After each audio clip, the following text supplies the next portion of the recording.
Mag-iihaw tayo ng eggplant. Inihaw na eggplant for lunch. Ayan guys. Maganda talaga may ganitong lutuan. Ang laki-laki oh. Kahit ilang salang. Lako na ng isda.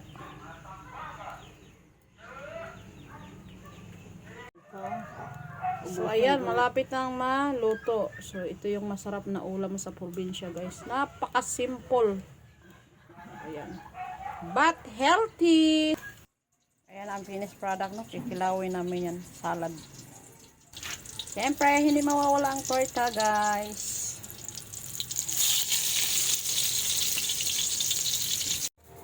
Let's eat guys. Ito na yung inihaw na hito.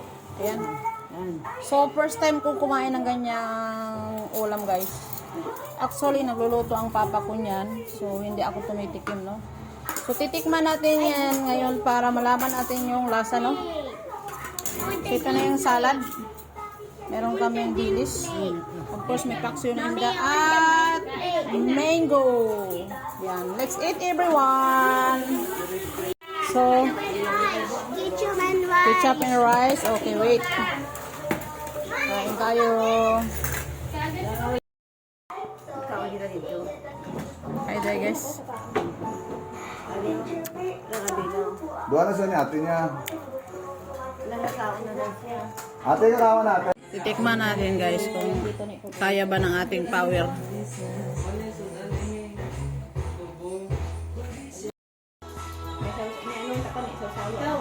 Suka yata to.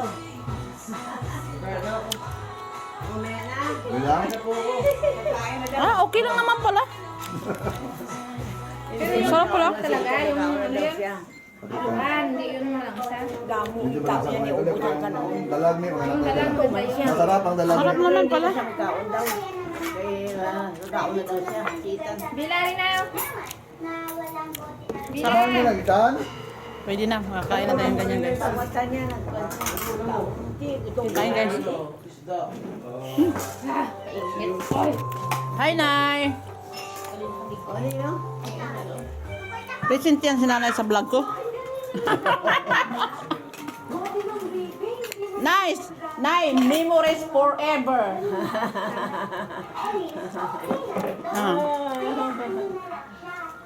Kain tayo guys.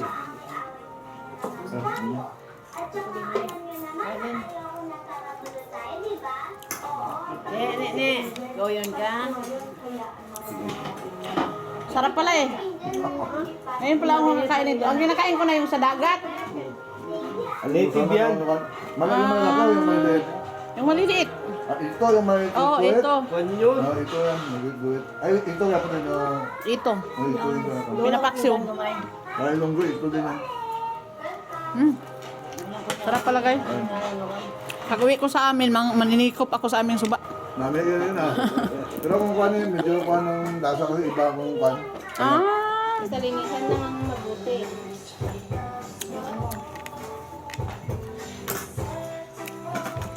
Salong. Bilad o pa? Hindi man bilad. Ayan guys, may tira pa. Saka yung ating torta, ayan, meron pa rin.